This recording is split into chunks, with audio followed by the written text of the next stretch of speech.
Hi, welcome to this edition of Stress Reduction TV. I'm Stephanie D'Angelo, your host, and I'm standing here in the courtyard of the beautiful Prospect House in Princeton, New Jersey, which was the house of Woodrow Wilson and many presidents of the university. I'm standing here in front of this fountain, which has no water in it, as a reminder of how oftentimes we want things to be different. I think last year when I came here and I saw this beautiful fountain and I sat and I watched the water, and today things are not exactly the same. We're getting used to a new normal, and that can cause a lot of stress for people. So even though this beautiful fountain has no water, it doesn't lose its value. So in our hearts and minds, when we come up against something that we just wish was different, we can cause ourselves a lot of suffering. There's a lot of peace in just accepting the way things are.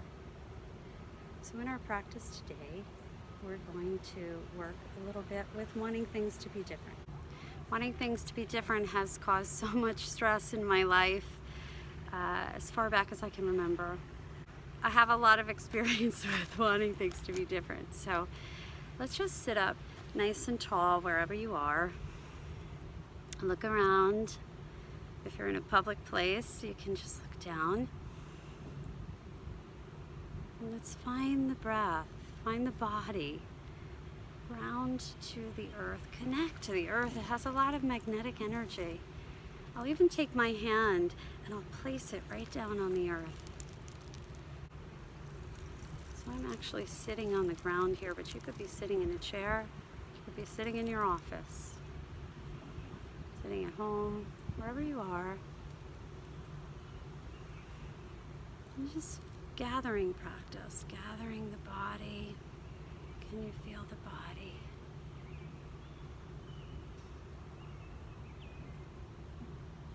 Noticing the breath and remembering that everything's included. All the distractions, all the things that come from the outer world and that come from the inner world, they're all included.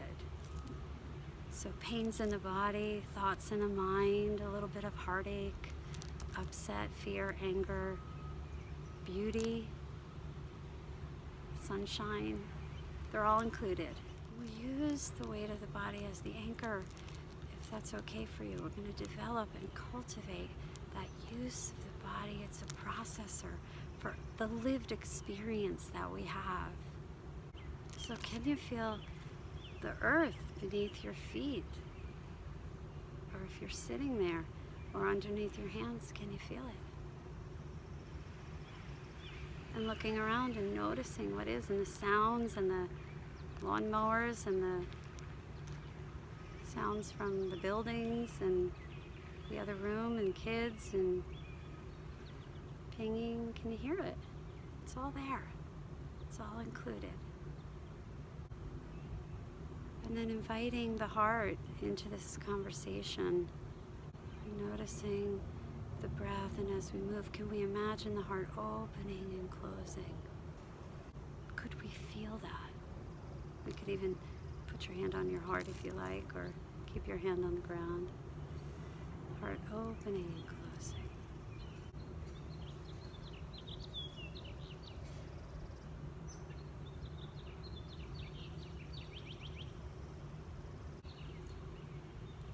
Finding that balance between effort and ease as we sit, as the things float in and out of our attention, birds, the sounds of people working in the distance, children.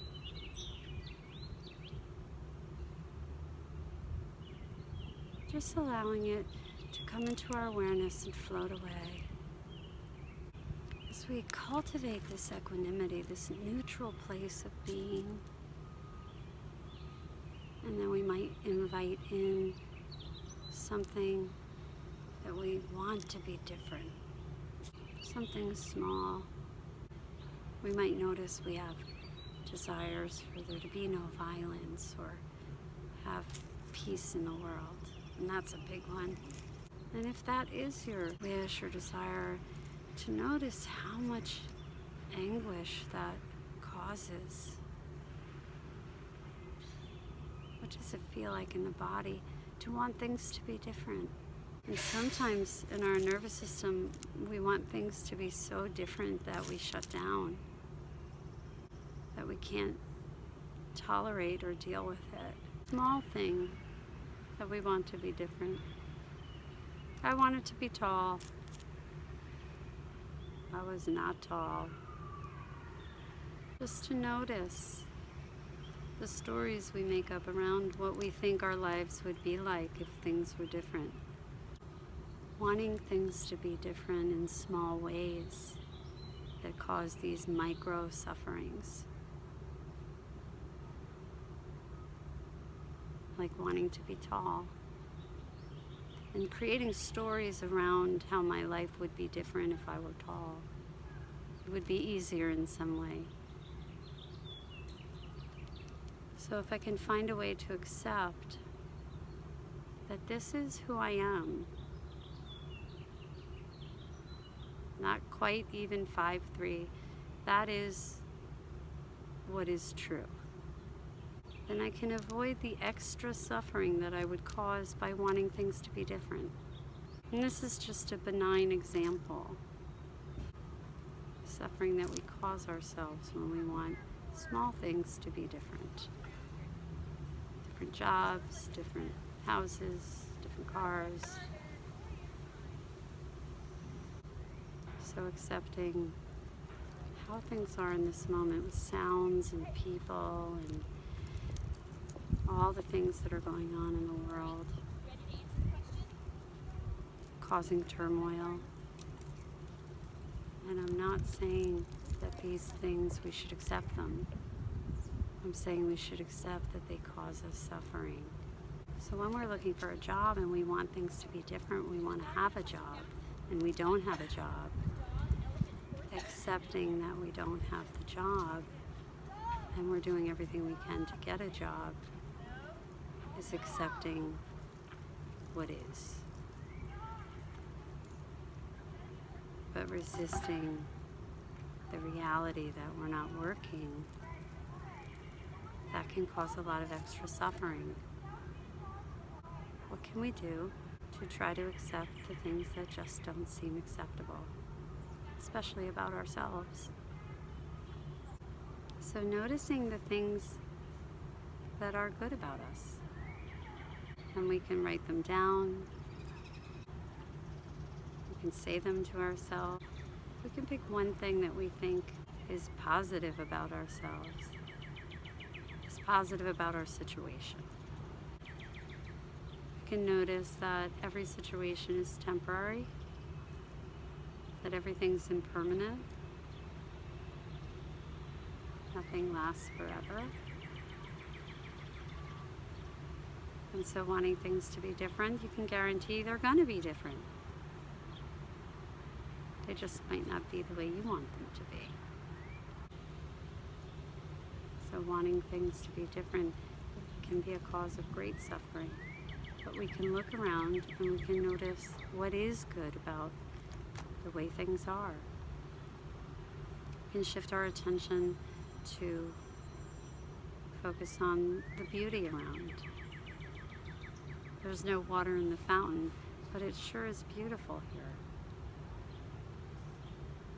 How much time we think about wanting things to be different or grasping or searching, job searching is all about trying to create a different situation. And I'm not saying that we shouldn't do that. I'm saying that the suffering that we cause ourselves by wanting things to be different. So we do want to change our situation for the better.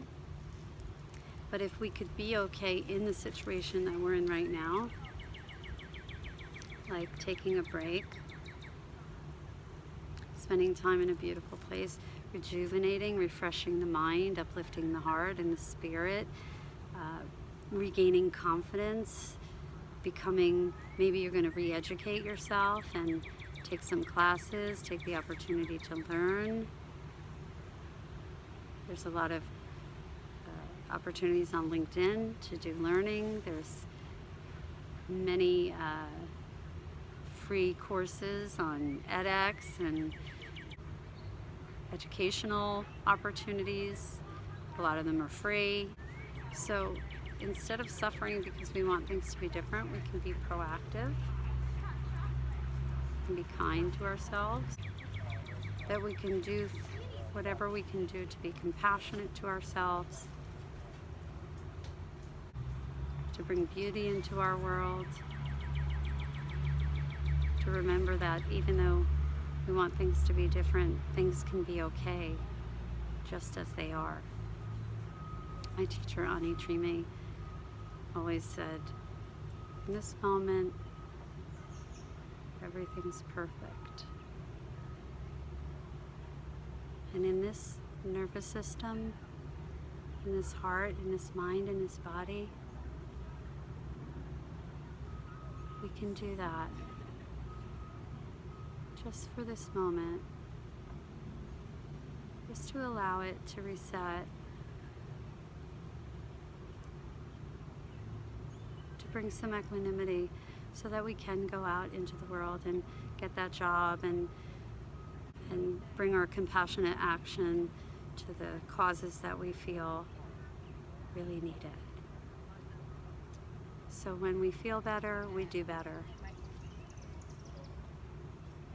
And until next time, be well.